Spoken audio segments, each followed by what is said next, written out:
Yep, throw the coin in there. We're a bit late, better late than never. That'll go down in there. And now into this hole here, Frank, come here. Yeah, throw that in there, put a coin in there please, thank you. Let's fill this one up. Here we are, in this one here, Ian. Yeah.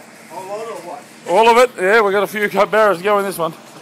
As we get this concrete in, unfortunately we've got a bit more concrete than we've got post hung, so we're going to throw it in the hole and we throw the post in later. Right now we have the owner, Ian, is giving us a hand pushing some wheelbarrows of concrete. It's nice to have the owners involved, that way they know what they're getting. And of course we put coins in every hole. As we've poured these full of concrete, you can see we've tarred the posts. Went around, tarred all the posts. We've got all the posts hanging to height that we ascertained earlier.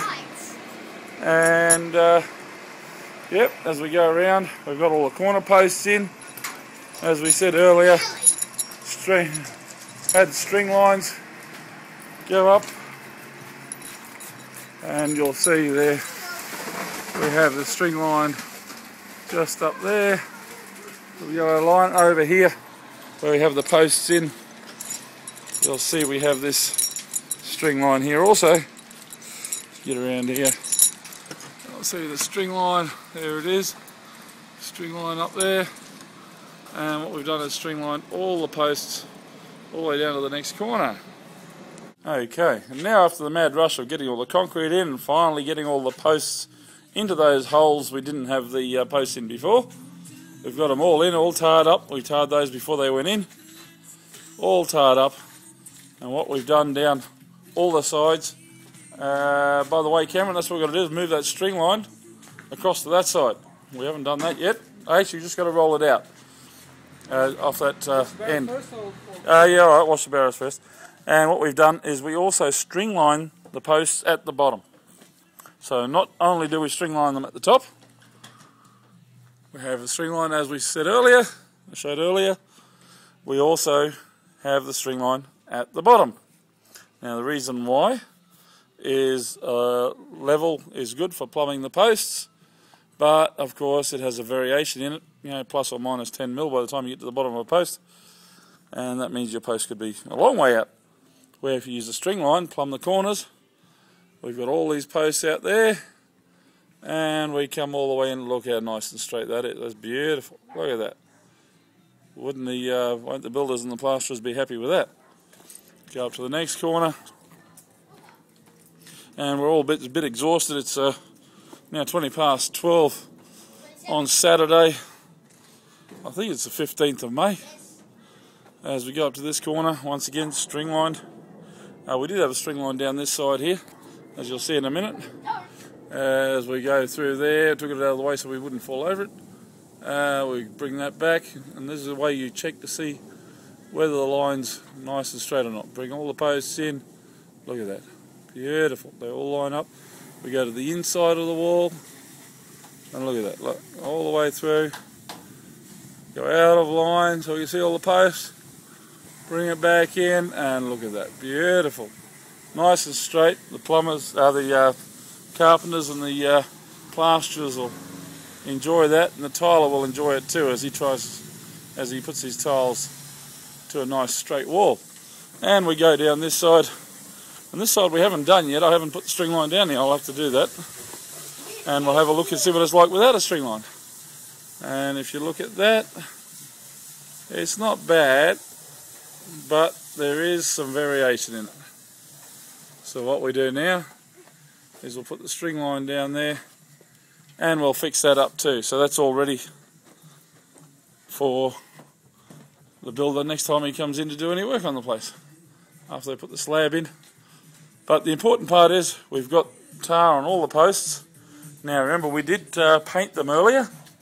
If you look at this one, for example, I don't know if you can see that what we have is the galvanised, the super gal steel, going down to a silvery colour enamel, oil based, and then as we follow that down we find out we've put the tar on there. Now all this is to try and prevent water from getting to the zinc. Unfortunately, one of the hassles with posts that are done with zinc, light galvanizing or hot dip galvanizing, is that zinc and lime, which is of course in the concrete, react chemically with each other as soon as you add water. And instead of rust, what you have happen is a corrosion problem caused through a type of acid that's caused by zinc and lime reacting chemically with each other when you add water. And these posts, 4mm thick steel, last approximately 6 years, as we found out by replacing so many of them over the last 25 years. It lasts approximately 6 years without any treatment. Some a bit longer, hot dip gal about 10, some up to 15, but in most cases around 10. And another problem, of course, galvanizing has is that if you have dogs, and of course dogs like urinating on the posts, and they always select a post or many posts and just keep on going back to it, you don't only have water, lime and zinc, you then have uric acid. So we have seen on a house that we actually stumped, had to go back because the dogs kept on urinating on a couple of posts, and those posts were eaten through completely in just over 2 years. So not a good idea. But with the prevention by paint and tar and whatever other product you can think of, anything to do to try and prevent water. It's water that's the problem. If you can stop water from getting to the steel, you have a very, very good chance of stopping these posts from corroding. But we will see that as we go on, and I'll show you more when we do posts that we are going to start and pull out and then replace with new ones. But we'll get around to that as we get on, since we've only had this camera for a week and we're learning how to use it. And this is the first job we've been able to get to with this camera in the last week. So, no, we're doing well. That's our day. We're going home now to play with my new truck and get it ready so we can take it to work next week. And put all the tools on it, take it off the small truck, put it on the big truck. But, yep, that's another day for us.